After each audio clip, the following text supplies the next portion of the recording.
Hi everybody, in this lecture we're going to talk about transitions. You've seen in different examples that we can change the state of elements. Links can go from regular link to visited, you can hover over things, you can focus them. Well, what if you want to actually have a little bit of almost animation when you do these things? That's what we can use transitions for. So if you hover over the link, you can change the color. If an image comes into focus, meaning you've tabbed into it, you can change the size. And it's just these little tiny things that sometimes when you're making your page gives you that little bit of cool factor that you've been looking for to show that you're really starting to grasp these concepts. So let's get started. If you want to add transitions to your page, there's 4 properties that you're going to want to look at. The first is the actual transition property. What is it that you want to change? Do you want to change the size, the color, the position, all of them? What about the transition duration? How long should each transition last? They can happen very quickly, where people almost don't even notice it, or it can be really long and drawn out.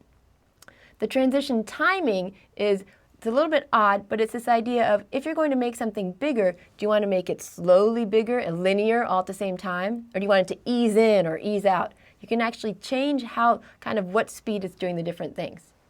Transition delay is, do you want me to wait? Should the browser wait before it starts the transition? If somebody's hovering, do you want them to hover for 2 seconds before you go on? You might want to think about this because sometimes when people are looking at your page, they've just got the mouse going all over, and you don't want to have them looking at the transitions unless they really mean to be focusing in on that one element. All right, so let's go ahead and get started. If you want to use transitions, the first thing you need to do is just what you've been doing all along. Define your element and say what style you want it to have when you first load the page. Next, you want to choose which elements you want to transition. So you may have styled it with background color, color, width, and height. You don't necessarily want to change all of those things when you go into your transition. So pick the ones that you do want to change. Third, define the new values for those elements.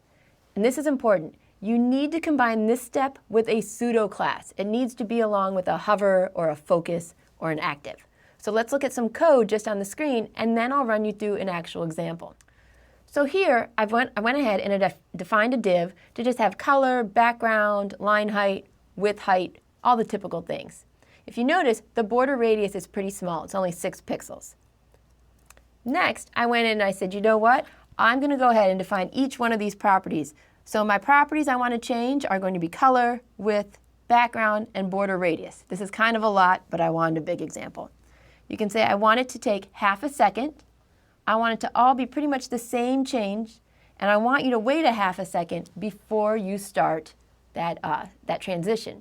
The last step, the one that had to do with the pseudo class, was adding the div hover and giving the new values that I want everything to be. So instead of being black, I want to switch it to white. Instead of the width being 250 pixels, I want it to be 350, different background color, and a much bigger border radius. All right, so let's go ahead and look at an example that I have already coded up to show you. So in this example, I've used an internal style sheet, partly because the entire bulk of my HTML is right down here. All I have is one div. How I've styled it is to say that from now on, when someone hovers over this div, I want you to change the color, width, background, and border radius. And I've also put in active, just because I want to show you that you can do multiple different states. Active, if you maybe don't recall, is when you're clicking down on a state. So let's take a look. Here's my transition, just by default when you're looking at the page. Now, when I mouse over it, you can see that it's kind of this cool change of color and border radius. Border radius actually can change things from looking like a square to looking like a circle. The final one is now I'm going to hold the mouse down, and we're going to see what happens when the state goes into active. You can see, once again, I've changed all those things. I actually think this is pretty cool. It can also, however, be very distracting. So you want to use transitions sparingly to make sure you're not taking away things from your page.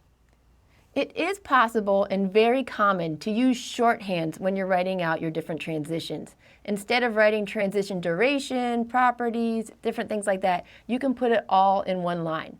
This one is saying, I want to change the background, it should take 0.2 seconds, and I want to ease out, or I want it to be a linear transition. Here it's saying I want to go ahead and change the border radius, how long it should take, the type of transition, and how long you want to delay. So when you look at other people's code, don't be confused if it doesn't look like my first example. They've probably been using the shortcuts. All right, so hopefully that was a little bit cool and you're excited to go and implement some sort of transitions on your page.